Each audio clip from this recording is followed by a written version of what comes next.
ఈరోజు ప్రజాపాలన అంశం మీద అన్ని ఉమ్మడి జిల్లాలకు 2 రోజుల క్రితం జిల్లా ఇన్ఛార్జి మంత్రులుగా మా అందరినీ నియమించడం జరిగింది. దాంట్లో భాగంగా ప్రజాపాలన కార్యక్రమాన్ని అధికారులు ఎలా పర్యవేక్షిస్తున్నారు, అధికారులు గ్రౌండ్ లెవెల్లో ఏం చేస్తున్నారు, డేట్ దగ్గరకు వచ్చింది. 28వ తారీఖు నుంచి 6వ తారీఖు దాకా ఈ ప్రజాపాలన కార్యక్రమాన్ని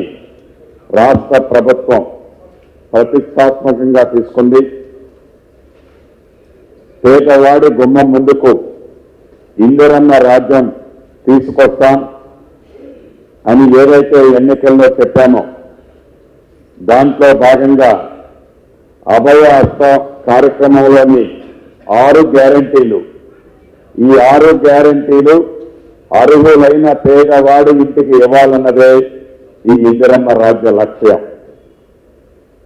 దాంట్లో భాగంగా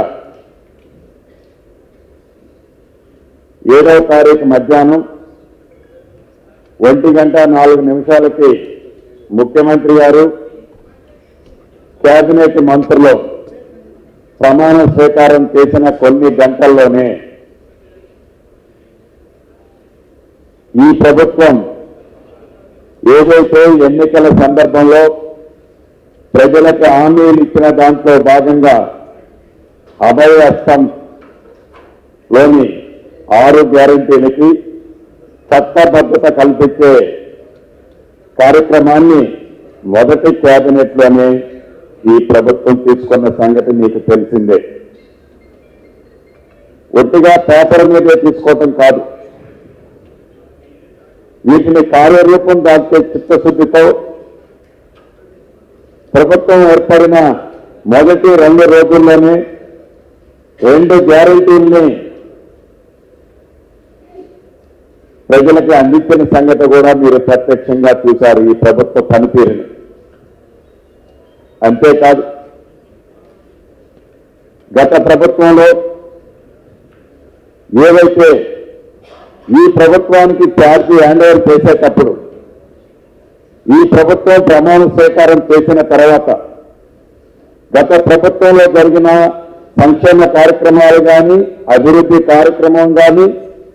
ధనిక తెలంగాణ రాష్ట్రాన్ని ఏ రకమైన పరిస్థితుల్లో ఈనాడు ఉన్నదనేది కానీ, జిగేలుమనే పవర్ పరిస్థితి ఏ రకంగా ఉన్నదనేది కానీ, భూములు సంస్కరణ చేస్తున్నా ధరణి అనే ఒక పెద్ద అద్భుతమైన కార్యక్రమాన్ని తీసుకొచ్చాం అని చెప్పే ధరణి లాంటి అనేక అంశాలని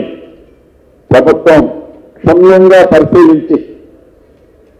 ఏమి జరిగింది, ఏమి జరుగుతుంది, ఈ తెలంగాణ ప్రజలు ఆశించిందే జరుగుతుందా, కేవలం అహంకారపూరితంగా ప్రజల మాటలు పట్టించుకోకుండా, ప్రజల ఆలోచనలను పరిగణనలోకి తీసుకోకుండా రాజరక్క పోకడతోనే గత ప్రభుత్వం నడిచిందా, నిజంగా ప్రజలు కోరుకున్నది గత ప్రభుత్వం ఇచ్చిందా అని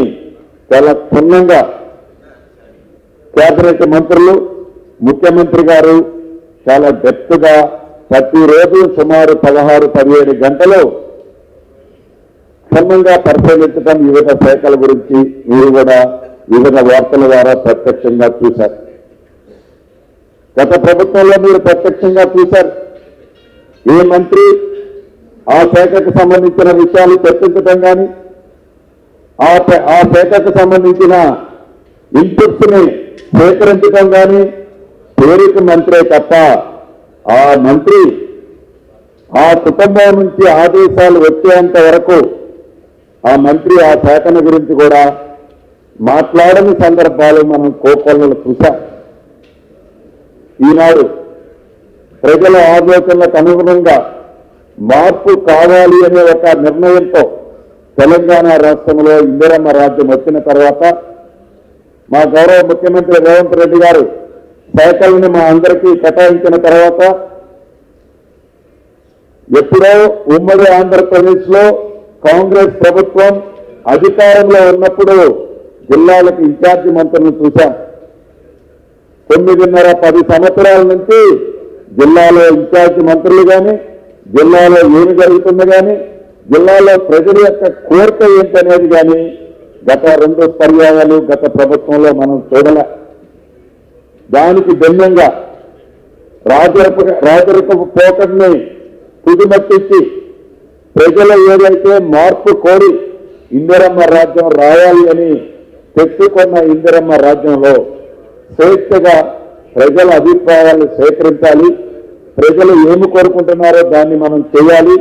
అని ఒక మంచి ఆలోచనతో ఈ ప్రజాపాలన కార్యక్రమాన్ని ఈ నెల 28 నుంచి 6వ తారీఖు దాకా అప్లికేషన్లు సేకరించే కార్యక్రమాన్ని పెద్ద ఎత్తున చిత్తశుద్ధితో ఏదో అప్లికేషన్లు ఇచ్చాం, ఆ అప్లికేషన్లు కంప్యూటరైజేషన్ చేశాం, ఆ అప్లికేషన్ని ప్రజలకి ఇచ్చాం, అయింది పోయింది అనే పద్ధతిలో కాకుండా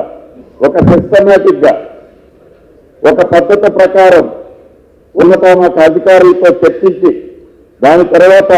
పరిపరి విధాలు ఆలోచించి ఈరోజు ఈ జిల్లాలో రివ్యూ అయినట్లు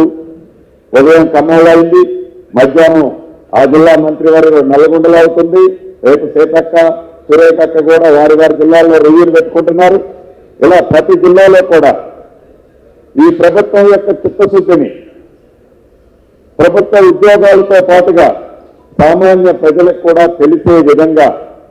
ఏమి చేయబోతున్నాం, ఏమి చేయాలనే ఆలోచన ఈ ప్రభుత్వానికి ఉందనేది ప్రతి నిమిషం కూడా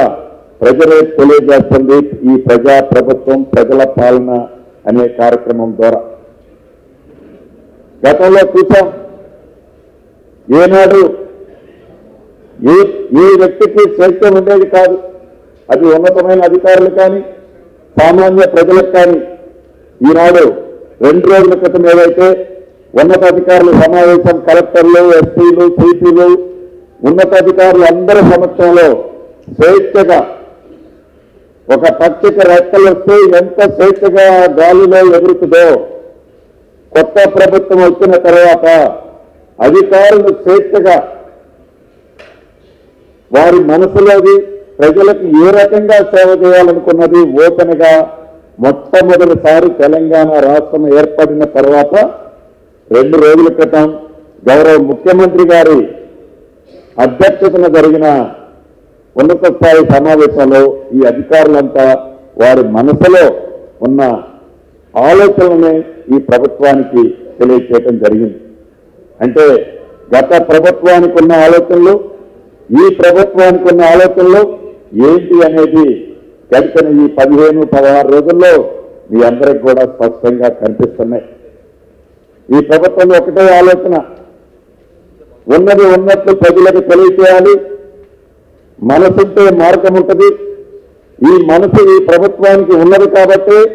ఉంటది అని నమ్మారు కాబట్టి ఇందిరమ్మ రాజ్యం రావాలని కోరుకున్నారు కాబట్టి ఎన్ని కుట్రాలు కుతంత్రాలు పన్నినా, ఎన్ని అవాంతరాలు కలిగించినా, ఎన్ని ప్రలోభాలు పెట్టినా ప్రజలు నమ్మి ఈనాడు తెలంగాణ రాష్ట్రంలో ఇందిరమ్మ రాజ్యాన్ని తెచ్చుకున్నారు.